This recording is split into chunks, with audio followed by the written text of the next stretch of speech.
Right. 158 for 4 is what India have posted in the second T20I versus South Africa, thanks to a 47-run knock by Shafali Verma and that 44-run impetus that Richa Ghosh gave towards the end. Welcome back to the Outside View Live, part by Vespa and Aprilia. We'll talk about the first half of the second T20I. Before that, let's look at the SXR 160.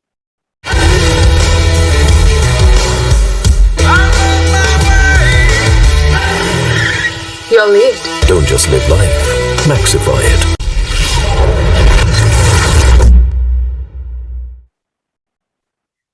You're watching the Outside View Live, part by Vespa and Aprilia. 47 by Shafali Verma at the top, 44 by Richa Ghosh at the bottom. Claire Cowan, Archana Das alongside me. But Claire, coming to you first. Finally, that India batting clicked, and that 160 that you've been sticking to for the first two yesterday as well as today, it's finally close to there. That's what India have got. Yes, absolutely. I've been begging for the 160 and much better batting display. Really interesting though, the power play in the first power play in the first T20 and the second T20 today exactly the same, 41 for 1. But the difference came in the acceleration and the momentum that they carried on pushing through with, and they didn't sort of take the foot off and kind of almost stop batting. They just said, well, whatever happens, happens, and let's just go out there and sort of, take the South Africans on, which they did brilliantly. Shafali Verma, finally, she, we could kind of see what she could do in the first T20, and then she really did bat beautifully. Unfortunately, Malaba bowled a really good delivery to her. She just kind of misjudged the line and then got bowled. But I think from an Indian perspective, everyone should be really happy, and especially Boria. Unfortunately, hopefully we'll chat to him post-match. But I think finally what he wanted, that intensity, sort of going at the South Africans, not backing off. Look, I must be honest, the Indian future looks very bright. Some fantastic youngsters.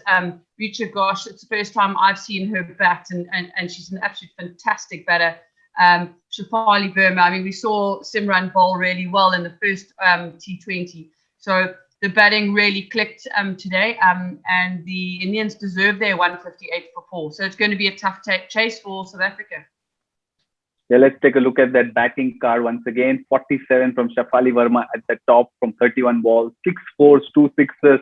But the real impetus, as I say, Richa Ghosh, 44 not out, 26 balls, 8 fours. Archana, that is a knock. These both, in fact, are the knocks where people could now say this is probably the new India we want, the new attacking play that we want the Indians to play. Your thoughts on those two knocks in the 40s? Very unlucky for both of them to not get a 50. But the milestones can be taken care of later. The impact that both of those knocks have had on this innings. Your thoughts on that? Yes, absolutely. They were like crackling batting, especially from Shafali Verma and also Richa Ghosh. Shafali was outstanding with her shots, with the lofted shots, quite daring shots, I must say. And what we wanted from Richa, up the order, she's been promoted the order. It was very nice. And nice to see her bat fearlessly, what she's been doing so far. So it was like really entertaining to watch them. I wish they could both get their 50s, but nevertheless, the balls and the runs really had good difference. Like 26 or 44 is like, wow, that's what we wanted in T20s. And say, I would like to add one point for Harleen. Harleen was really smart enough to give a strike to Shafali when she was batting really well. And that's what we needed the last match, but let's not talk about the last match. So this match, yes, they have done their homework pretty well.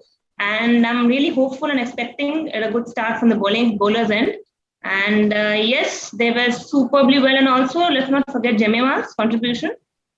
Though it was not that big shots from her, but the contribution was really good, I think. So we are good to go from the bowler's perspective. So I'm hoping we should get some good wickets now. Yeah, 158 for 4. Claire, the South African bowling, that's under the focus now. 6 bowlers used. That 5th bowler that South Africa, it worked well for South Africa last time, even in the 5th ODI where Sunil almost didn't have to bowl. But today, all those 3, Annika Bosch, Nadine de Klerk, as well as Sunil, were quite expensive. And here's the thing. I'm sure you might have more to add from your secret little diary that you keep. But India have managed to score at least 10 or more in 8 overs, out of which only twice they've scored a score of exact 10. The 6 times they've managed to score more than 10 in an over. So that's a very big change, and partly South Africa's bowling to be blamed, you think? Yes, I do think so. I mean, we saw overs of 10. We saw an over of 11, I think was off Nadine or Annika, sorry, and then a 12 off Nova. Yeah, I wasn't very impressed with South African bowling. I think it was almost just a case of the pressure got to them. And that's exactly what Boria was asking for from an Indian perspective, is take the fight to the South Africans. And then that's what happens. That's what pressure does to any sportsman. And you can kind of see bowlers that in the first T20 had their liner lengths pinned and they were feeling comfortable. They had good rhythm coming up to the crease, then just lost it. No, the South African bowling wasn't great. You know, I made a couple of comments about they were trying to put in the slower balls, which we know you need a ball in T20, but a lot of the slower balls, they kept drifting off onto the leg side. So again, it was easy pickings. We saw a lot of sort of, you know, little sweeps and sort of little scoops going off into fine leg and all that sort of thing. That made it really easy for the Indian batsmen, bat ladies to score runs. There wasn't enough dot balls to build that pressure. And part of the reason was because India was coming so hard at South Africa. And, you know, we often say that in T20, you know, the more dot balls that you can kind of group together, then creates the pressure. And then the batsmen play the wrong shot off the wrong ball. But South Africa just couldn't build enough dot balls to build that pressure.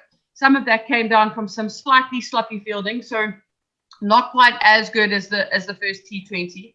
Look, I don't think it was terrible, the fielding, so I don't want to be too critical. Like, things do happen when you're out on a cricket field, but it just wasn't as good as it should have been. And Sonalo Jafta, another not great game behind the stump. So the second one in a row, you know, there was a stumping that she missed. The 4 wides off Nadine de Klerk. Yes, it was a bad delivery, absolutely. But unfortunately, and I know I was a wicketkeeper, you've got to stop that. Like, you're already costing yourself 1 run for the wides. You cannot let that go down to the boundary. And it wasn't like it was that wide. You know, sometimes you get those real howlers that sort of, you know, come out of the side of the hand and you just don't have a choice as a wicketkeeper. But, you know, it just wasn't really good enough. The last over, I think it was with Ishmael, that potential sort of catch that she also just didn't pick up. It was a quick chance. It was a tough chance. I don't want to be sort of too overly critical, but it's just 2 games in a row that, like, I want to use the word sloppy from a South African perspective. And I don't know, I think it's probably the best way to describe it. And I think the sloppiness is just due to the pressure that India put on them. Yeah, I was going to bring up the Sonalo Jafta reference you'd given yesterday in that mid-match show cheekily, but you did it yourself. But a word about Nonkululeko Mlaba, terrific bowler, the only spinner who looked good, 1 for 27 in her 4 overs, the big wicket of Shafali Verma. And remember, she was hit for runs in her first over. So your thoughts on her spell? Yeah, I think I'm liking the way Mlab is bowling. I know she's might have been slightly expensive at, 6.8 on her economy rate, but I think she's really bowling nicely. And it's always difficult when you're a spinner and you're opening the bowling. Batsmen can often sort of see you as someone to pick off. If you see how she bowled her first over yesterday, I think she went for 11 or 12 off it. She pulled it back really nicely today. And I thought she really did bowl very, very well. There were 1 or 2 sort of unlucky falls that went through the fielders and that sort of thing. And you take 8 runs off that, and she's sort of sitting around 19 or 20 after her 4 overs, and that looks a lot better. So I was really chuffed with Ishmael. I thought Sine also had a brilliant first over. So it was her second over that let her down. But her first over, she landed every single ball. There were no long hops, and I thought she bowled brilliantly in that first over. So I saw that again. I hear Marizanne Cup has had illness, and so that's probably why she's not in the side. But it's lovely sitting here and making comments. But I think if you look at the bowling attack, Marizanne Cup would have slotted in beautifully to it. And Nadine de Klerk, again, quite expensive. And the thing with Nadine de Klerk is I can see she's thinking about it. You can see she's trying to work out what she needs to do. she made use of the bouncer very, very well today. And you know what? If she has to take something out of her bowling spell, she needs to say, well, I picked the right times to put the bouncer in. And sometimes in T20 cricket, when you've only got one, it's actually sometimes really difficult to do that. So I thought she did that brilliantly, but the pressure got to her, and you could see her getting rattled. Could see her kind of getting stressed about what she should do. And she was just bowling. She was either too full or she was too short. She just couldn't quite get it in that kind of back of the length, trying to make it difficult for the batsman to score. So yeah, probably some thinking that the South Africans need to do around the bowling and just how to execute the plans. But the last comment I just wanted to make as well was just around the field placements. At times, I thought we weren't protecting the offside as much as we should have, and we probably haven't seen much of Richa Ghosh before. But wow, she's a fantastic offside player. She really, really is, and I think we missed a trick there. I think we should have strengthened the offside on the boundary a little bit more. Maybe even sort of given into one of the leg side fielders and put out an extra cover on the boundary. Or at times we weren't even playing with a deep third man. So those are one or two of the things that I just think we missed. That could have made quite a big difference in our, to the bowlers and how they conceded their runs. Yeah, and Richard's danger could have been kind of nipped in the bud had Jafta collected the delivery from Lee's better. But yeah, 158 for 4 is what India have got, 159 to win for South Africa. Final thoughts, Archana, where do you see this match going? Because Rizal Lee has got off to a start. Yes, the target is really good, and I'm 100% sure that India is going to bounce back.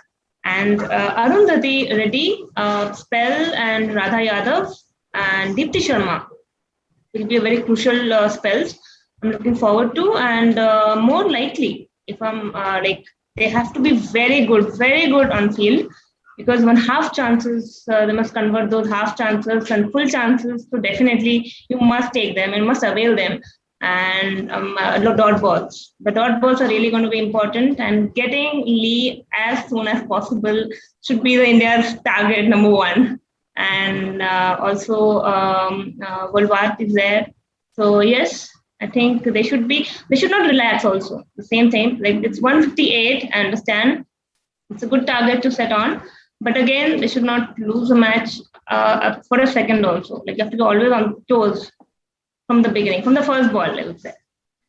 Right. Do not give Lizelle any leeway, says Archana. No leeway. Blues. But final thoughts, Claire. You see South Africa chasing this because Lizelle Lee, remember, is still in the middle. Oh, it's a tough one. I'm going to go with South Africa just because I feel like I want to be bullish today. Deep in my heart, I probably don't believe it. I think India will get there.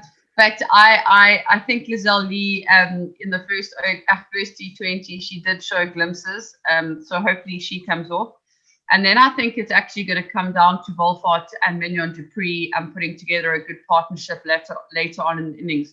So I want South Africa to get there. I think it's going to be a really tight finish, whichever way it does go. But I probably don't believe it 100% at the moment. That's where I'll sit. Trying to sit on the fence is Claire Cowan. We'll pick up this conversation on the post-match show on the Outside View Live, powered by Vespa and Aprilia. Remember, at this point, South Africa are 8 for 1 after 9 balls. See you then.